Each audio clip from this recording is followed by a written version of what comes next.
I was destitute and didn't know what direction to take next. I decided to go to the mountains for a week and just go and pray about it, think about it. I ended up in the Zuurberg. I was sitting there under a Schotia tree and I picked up a Scotia seed that was lying at my hand.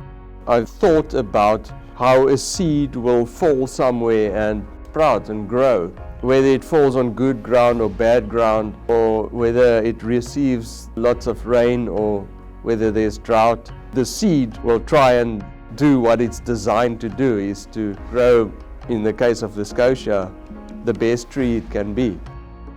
I took a photo of it and put it on my WhatsApp profile. Then Jenny Bean of Scotia contacted me and she asked me if I want to come and work here. I saw it as a sign.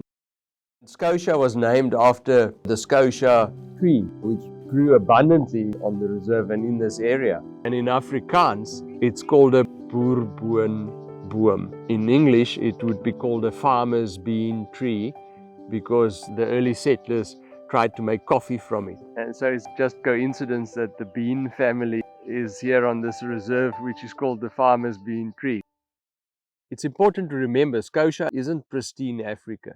It used to be an old farm, dairy cattle, even they farmed pineapples. In 1982, the current owner, Peter Bean, decided to reintroduce wild animals that occurred here in the past. And he actually had to get a permission from his father to utilize little tracts of land where he made small camps to keep the animals in.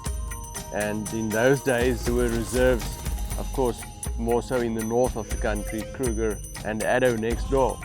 So people were really asking, why would you want to have a private reserve, especially when it's bordering a state reserve? But he just kept at it, and he had this dream, what nowadays become quite fashionable, rebuilding, rewilding nature, trying to restore it to its original glory.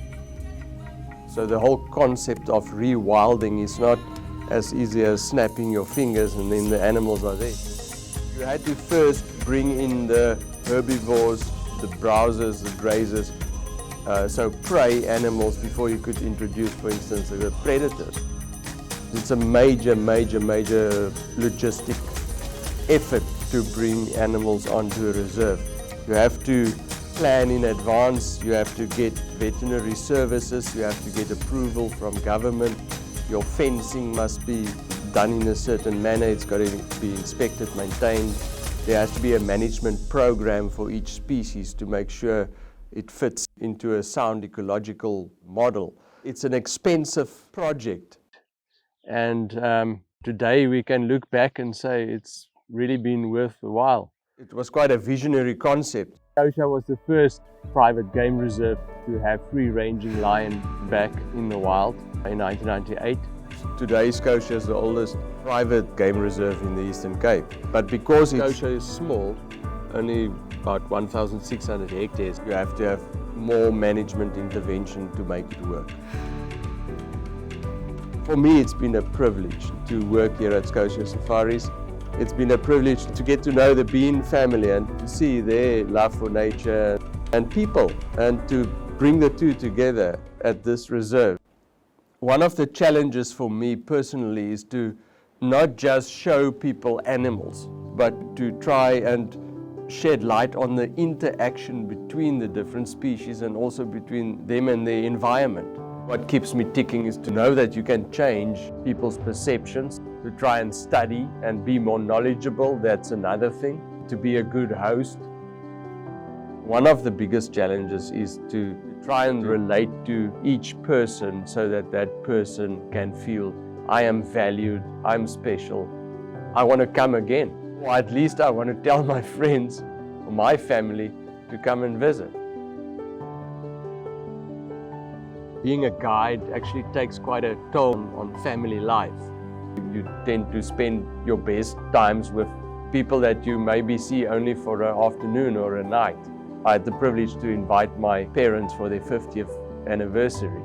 We had a very special sighting of an aardvark and an aardwolf together. So stuff like that is memories also that I cherish. It's not just the challenge. I believe For every disciplined effort, there's a multiple or greater reward. I've always loved nature. I didn't come to love it here, but I came to love it here more. I don't see chaos when I look at nature. I see intelligent design. I see the best engineering that there can be. It's not just fate or chance that controls life. Just as the seed, I have the inherent capabilities to fulfill a certain function. I saw that symbolism in the seed that was on a spiritual level, to understand my own role in life again. All guests that have been sleeping over here at Scotia Safaris, I used to give them a Scotia seed and to say that go out there and be who you must be, fulfill your potential in life. People all over the world come here to Scotia, and what I've learned is that our people realize that they need nature. And I've learned that the more people can travel, the more they've broadened their horizons, there's greater respect for not just people on the planet, but also for nature.